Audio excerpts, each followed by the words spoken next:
Kristin Urquiza's father, Mark Urquiza, died from coronavirus on June 30th at the age of 65. Kristin spoke at the Democratic National Convention, blaming his death on the carelessness of politicians, including Donald Trump. She stated that her father's only pre-existing condition was trusting the president. Not letting her father and other COVID victims die in vain, she has founded Marked by COVID and is working with Nuestro PAC in order to get the vote out. Kristin joins me today. Thank you for being here, Kristin. My deepest condolences to you. You wrote an obituary. Yeah, I wrote an obituary in which I stated that my dad died from COVID-19, but that also his death, like so many others, were preventable. And it was due to the carelessness of politicians who continue to jeopardize the health of brown bodies over, in their coronavirus response. Now, that obituary ended up having you speak at the Democratic National Convention the other day. Let's watch that. Hi, I'm Kristin Urquiza. I'm one of the many who has lost a loved one to COVID. My dad, Mark Anthony Urquiza, should be here today. Dad was a healthy 65-year-old. His only pre-existing condition was trusting Donald Trump, and for that, he paid with his life. So, tell us a little bit about your father. My dad was a very generous individual who loved his family and friends. My dad was a guy that you could depend on, and he didn't deserve the ending that he got.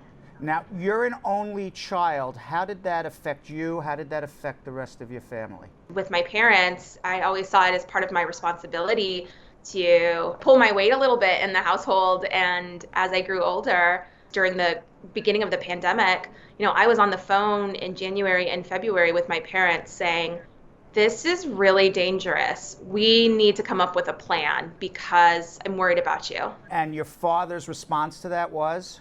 My father listened, my mother too. And, at that time we still don't know everything about coronavirus. What we did know is that, people with underlying conditions, might be more impacted. And my mother is diabetic. So we were all nervous about her health and making sure that we came up with a plan to keep her safe. So my parents were always believers as news came forward during the shelter in place to wear masks and social distance.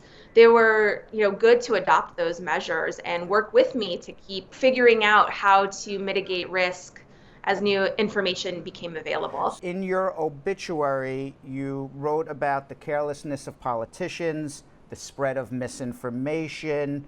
Starting in, late April, early May, the Trump administration started to push this idea that we had to open up the economy at any cost, that we had to choose between public health and the economic health.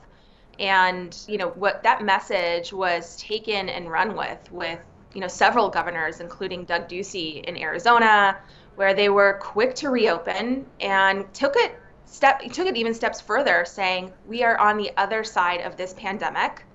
If you do not have an underlying health condition, it is safe to be out there. Those are direct words from my dad's governor. My dad listened to the governor.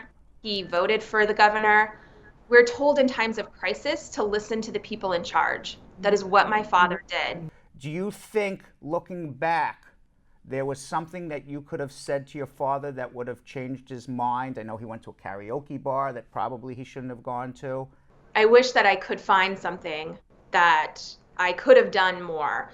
But I think part of why I have been so public about my experience is that I think I'm an example of an individual who went above and beyond in really cataloging my parents' activity, talking to them on a daily basis about what they were doing, bringing them more information, and kind of really interrogating their activities.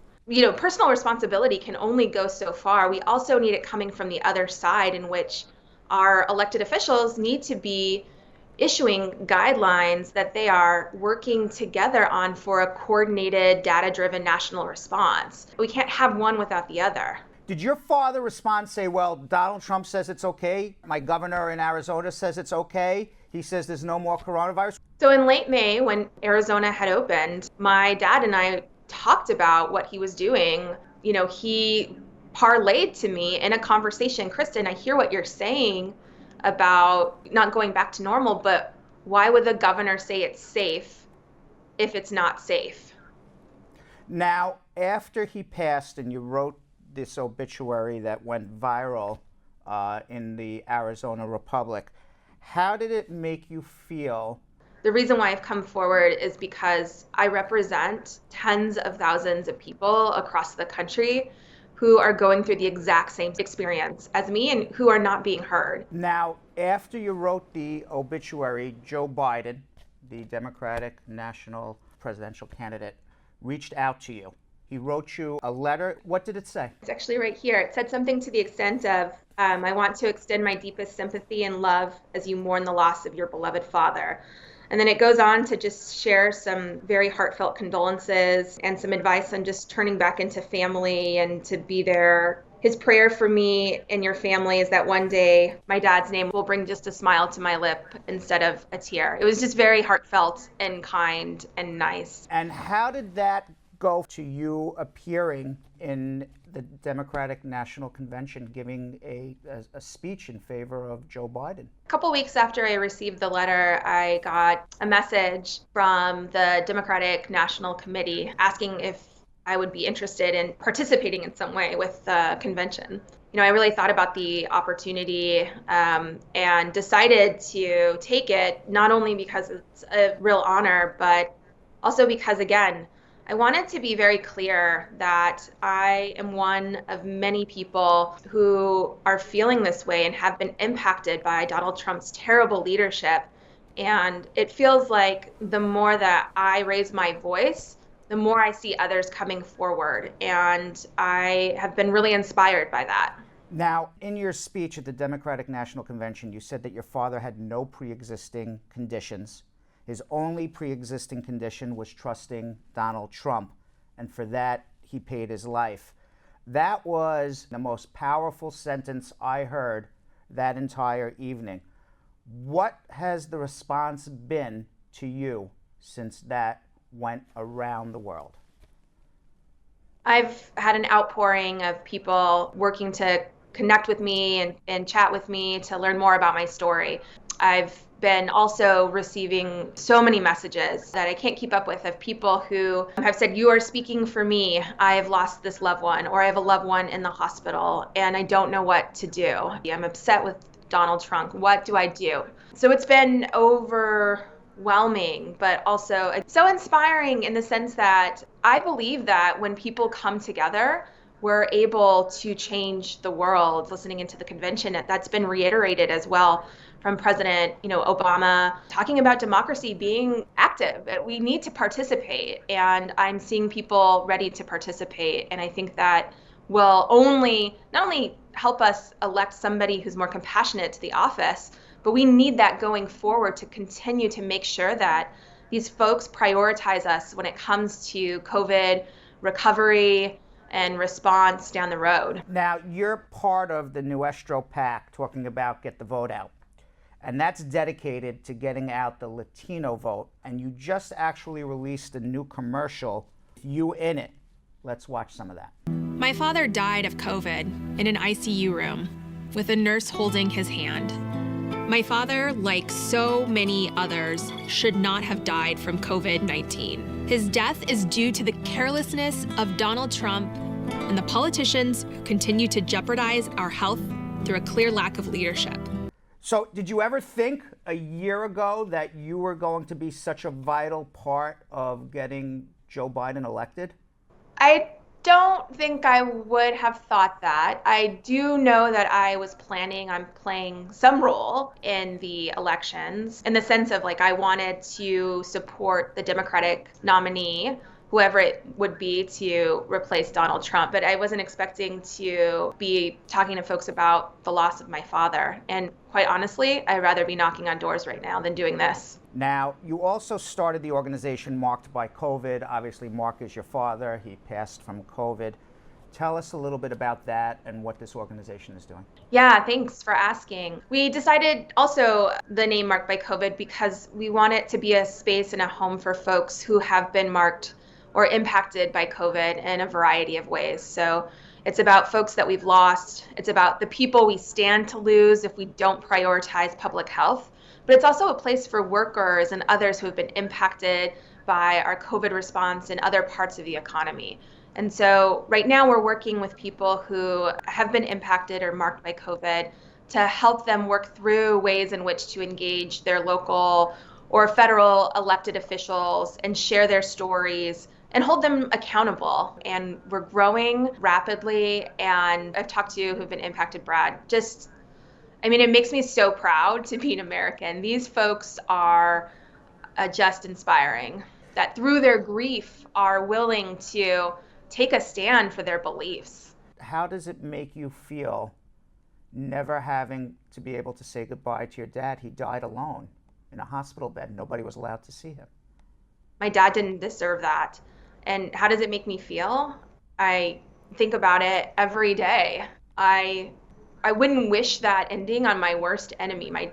And that infuriates me, as well as brings, a huge knot to my stomach and my throat. Yeah, it's a horrible thing. 170,000 people died alone. And the funeral, I assume you couldn't have a big funeral? That's exactly right. Taking it one step further as well, I'm not in the same household as my mother, so I couldn't even hug my mother during this whole crisis. This has been the most unusual way to deal with the most awful situation. And so I've needed to be really strong to keep myself together. We need to get serious about our coronavirus response and hold those accountable, like Donald Trump, who have failed us. Now, your father was a Trump supporter. He was also Mexican-American. What was it as a Mexican-American that he liked, because it just blows my mind, that he liked about Donald Trump? He called all of his friends, and maybe even your father, a rapist and a murderer. Says, you're a potential rapist and a murderer. You're from Mexico. What did he like about him? I've never quite understood fully, but I can share with you some things that might help color the situation. So my dad was a Republican for most of his life. I do know that he liked the fact that Donald Trump was a businessman and that he promised to bring a different perspective to the position. But I think primarily as an opportunity, one, to distinguish himself from his parents, but then also to be safe. It hasn't been safe to be culturally vibrant in this country for a really long time. And so while I'm speculating here, I seem to think that there might be something there for my dad that, had something to do with how his politics developed over the course of his life. That's very interesting, the need to want to assimilate and be like an American, whatever an American would be. Statistically, coronavirus is disproportionately hitting Hispanic and Black and brown communities. What are your thoughts about coronavirus hitting these communities, especially?